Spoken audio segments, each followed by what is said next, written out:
Well, here we are with Jim Gates, Yeah. and my name's Mark, and it's the 2nd of November, and trying to learn something from the museum here in Port Aransas. Why don't, if you don't mind, kind of start off your childhood and maybe what you did, and then came back here, and then we'll hopefully we can go into the flats. Early memories here, I mean, growing up as a kid here, just uh, I had all the things that any kid could possibly want. I mean, like you probably heard of anybody my age that grew up here. Uh, you know, we had a bicycle gang. uh, uh, you could go down and go fishing down there and catch sheephead and sand trout and that sort of catch an occasional speck or a red down there at Klein's Landing. All that that was all part of it. We played army out in the hills and we defeated the we defeated the Nazis in Tojo and all that stuff, and we would most of that went on, and White Hill was popular. The forts up behind there's two of them, and at that time when I was a kid, I can remember there was the ammunition dugout was still there. Sandbag dugout. I don't think it's there anymore, but I haven't been out there really digging around looking for it recently. And Money Hill was a great place to for the guys that were a little bit older to could do hill climbs on their motorcycles. That was good. If you don't know where Money Hill is, it's on the right hand side of Beach Street. It's that other hill up there right behind the University of Texas accommodations. And early memory of that. I can remember shooting ducks between Beach Street and White Hill in the pond that's there. That pond is still there now, and it might have moved around or come up and gone down, but anyways, that's where it is now. I know that area. I can remember riding up there with a friend of my father's in his pickup truck behind there up to the dune behind that, and then getting out and crawling up and sneaking that pond, shooting ducks off that pond. And we hunted doves down by the cemetery, down at Charlie's pasture. It was excellent morning dove shooting. So we're fairly sporty kids growing up. Trained with BB guns and feelarks. And, I don't know. I mean, I was in pretty much all the way through the first through eighth grade here. I was in the largest class, I think, every year. I'm pretty sure we were the largest class, and I think we had 18. 18, maybe one year we might have had 19 for part of the year, but I can remember 18 being a big number. So we were the big class there, and we were split about half and half, boys and girls. And we were, we got along. There wasn't a lot there wasn't any really separation of people because we were young kids too, and being in Port Aransas, we were kind of, I suppose, because of the isolation at the time, we were a little more, we stuck together a little bit more, I guess. But then, high school came and you had a choice to go to Aransas Pass or Flower Bluff, and I went to Aransas Pass for 1 year because my sisters had both gone to Aransas Pass. They're both older than me. And I was only there for a year, and they asked me to go somewhere else. They wanted me to continue my education, but they asked me to take it somewhere else. So I did. I went to W.B. Ray High School and eventually graduated from W.B. Ray High School in Corpus Christi, which expanded my horizons. It's like everybody knows, travel expands the consciousness. And you know what about the place? The kids that I knew, some of them I'm still in contact with. A lot of them have passed away. But some of my best friends when I was a kid, you know, the ones that I probably were mostly tied to, I guess, you know, there's still a couple of those around. Yancey Gillespie and David Hutchins are both still around. I had a lot of respect for both those guys for what they've done in their lives. And Yancey stayed here in Port Aransas, so I had a huge amount of respect for him that he stayed here for as long as he did and contributed so much with the fire department. And that after he served, I believe, in the Air Force. Yeah, he was Air Force. And they were a good family. They were a nice family. They were right down the street from me. I was, where I'm from, on the corner of Oaks and Station Street, so born and raised there, and I'm still living there. And that was across the street from an old green house that I always understood and still understand to be the old Mercer House. That's what it was back when I was a kid. It was called that. And so I'm assuming that is the location of the original. I'm sure that's subject to dispute, but I always like to say, when I look at the charts, the old maps that are drawn up from the old Mercer settlement, that would put our house somewhere around the cow pen or the horse pen, which makes perfect sense because there's a lot of that sort of stuff went on in my house. But Grandma Teller lived across the street. Henry Studeman and Johnny Studeman, who is a very tight friend of mine, was right down the street. Mickey Curry, right next door to him. Jerry Curry, Gerald Curry's son. Gerald and Ann, they were wonderful people right there. That neighborhood was across the street from me with the Dryers. Dennis Dryer lived across the street from me. And his father and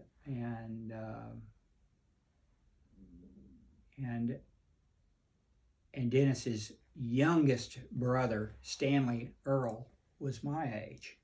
So it was a pretty prolific stretch there of the sons. They ranged in age quite a bit, and we were all buddies. There were other guys that came here that were here for a few years that I ran with and that sort of thing, but had good school teachers, some of the most wonderful people in my history. I had Mrs. Henry was my third grade teacher, and she was a really cool lady, really nice.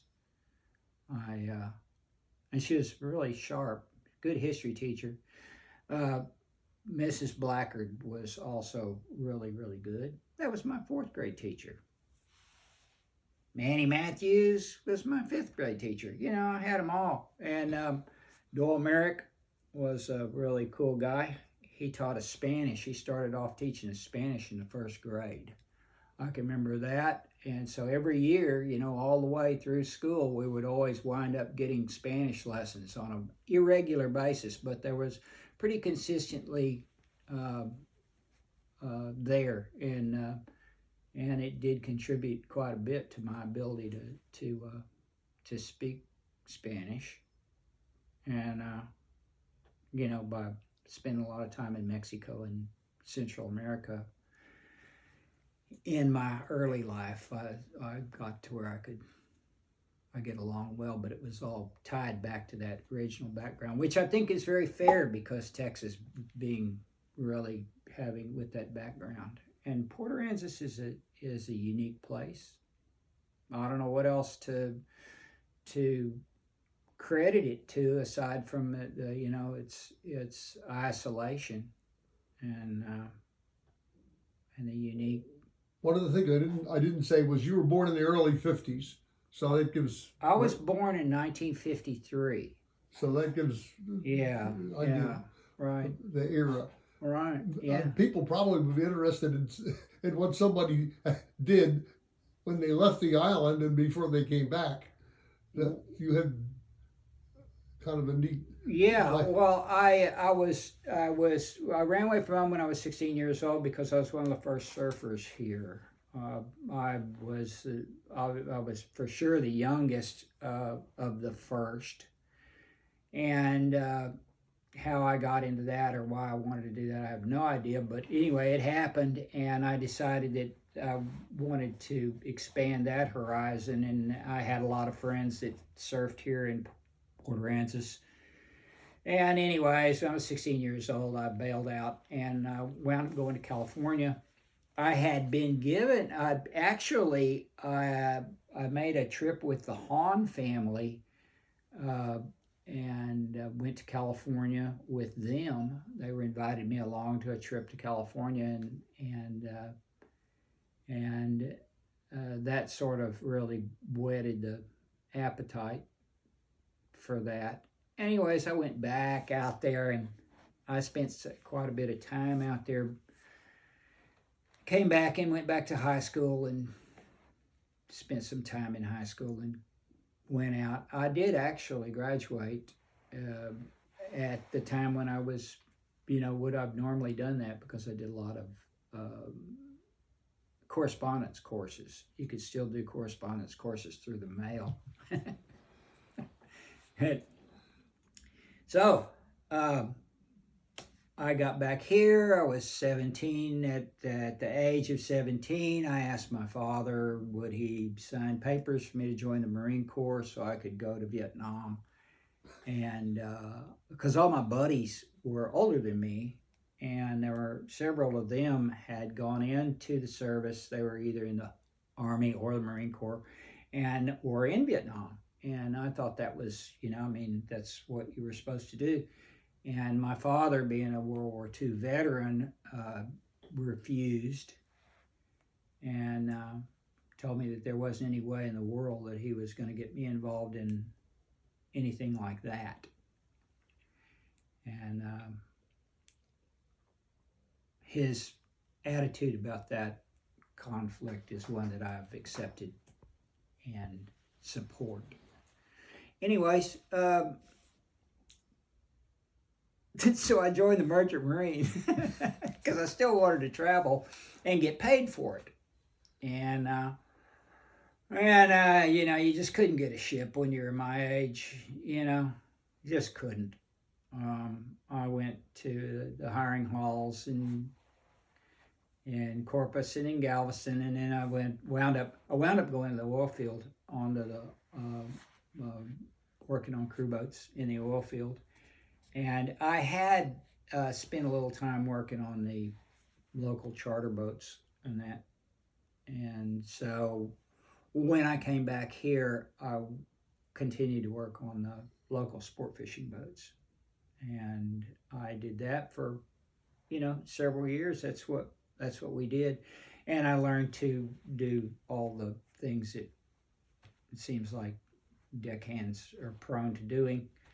And not always the best behaved person in town, that was for certain.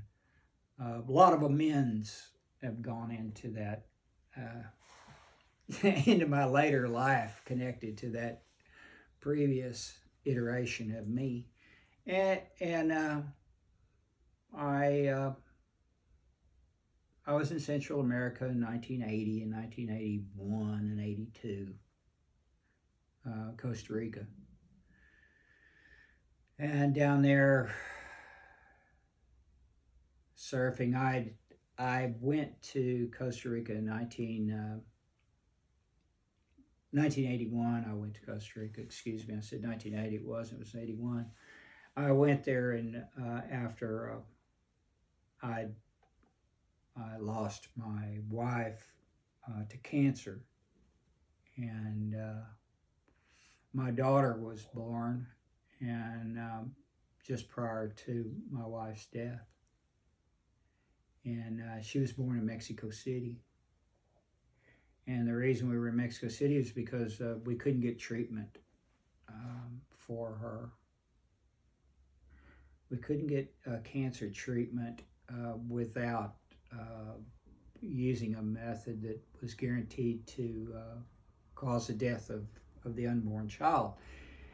And Linda, my wife, didn't want anything to do with that. And so